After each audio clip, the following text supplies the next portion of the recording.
गोविंद शिल्प घेऊन येत आहे 79 ट्विन बंगलोचा भव्य दिव्य पंढरपुरातील एकमेव प्रकल्प। आमच्या प्रकल्पाची वैशिष्ट्ये मनाला शांती देणारं महादेवाचं मंदिर, मुख्य रस्ता सुमारे 30 फुटांचा, अंतर्गत रस्ता सुमारे 20 फुटांचा, ग्रामपंचायत योजनेचा प्रत्येक बंगलोजला स्वतंत्र नळ, सांडपाण्याची सुरक्षित विल्हेवाट, सर्व टाइल्स ग्लॉसी आणि नामांकित कंपनीच्या, सर्व स्टेअर, खिडक्या, चौकटी सुपर ब्लॅक ग्रेनाइट, दोन्ही अटॅच बाथरूम पूर्णपणे टाइल्स, पंतप्रधान हर घर नल योजना पूर्णत्वाकडे, bathroom, basin, kitchen, CP fittings हे जगवार कंपनीचे, स्टीलवर पूर्णपणे जिंदाल कंपनीचे, 1000 लिटर पाण्याची टाकी, 150 लिटर सोलर वॉटर हीटर सोबत वॉटर प्युरिफायर, प्रत्येक बंगलोजला स्वतंत्र पार्किंग, दर्शनीय भाग पूर्णपणे डॅटो टाइल्स, टाटा प्रवेश कंपनीचे आकर्षक भक्कम दरवाजा, फुटी उंचीचे सुरक्षित कंपाऊंड। मग विचार काय करताय? गोविंद शिल्प, पत्ता गट नंबर 95, हॉटेल अंगण शेजारी, टाकळी रोड, पंढरपूर। मत्स्य व्यवसाय आणि बंदरे विकास मंत्री नितेश राणे हे त्यांच्या वक्तव्यामुळे कायम चर्चेत असतात।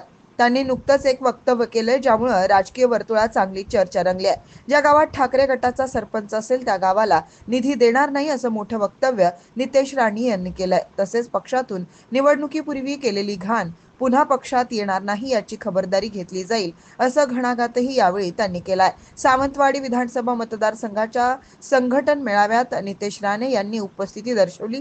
यावेळी त्यांनी महाविकास आघाडी सरकारवर जोरदार हल्लाबोल केला। ज्या गावात ठाकरे गटाचा सरपंच असेल त्या गावाला निधी देणार नाही, एप्रिल नंतर यादीच घेऊन बसणार, मग त्यांना कळेल आपण किती मोठी चूक केली आहे।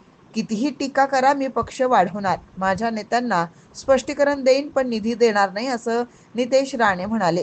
ज्या गावात भाजप महायुतीचे सरपंच नाही त्यांना निधी नाही, पक्ष वाढवायचा अधिकार आम्हाला आहे, आम्ही पक्ष वाढवण्यासाठी बसलो आहोत।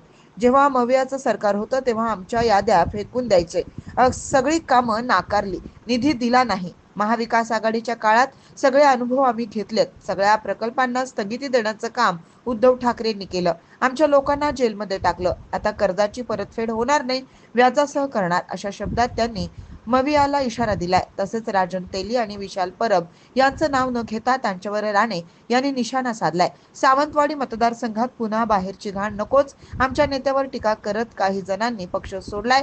निवडणूक काळात मुख्यमंत्री देवेंद्र फडणवीस यांचे कॉल रेकॉर्डिंग व्हायरल करण्याचा प्रयत्न केला, राणेंच्या विरोधात आपण कसं बोलतो हे दाखवण्याचा प्रयत्न केला।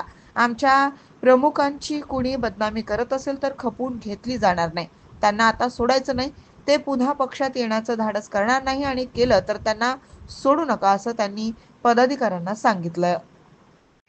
ताज्या घडामोडी पाहण्यासाठी आमच्या YouTube चॅनलवरील PVR म्हणजेच पंढरी वार्ता या न्यूजला सबस्क्राइब करा आणि शेजारील बेल आयकॉनवर क्लिक करा।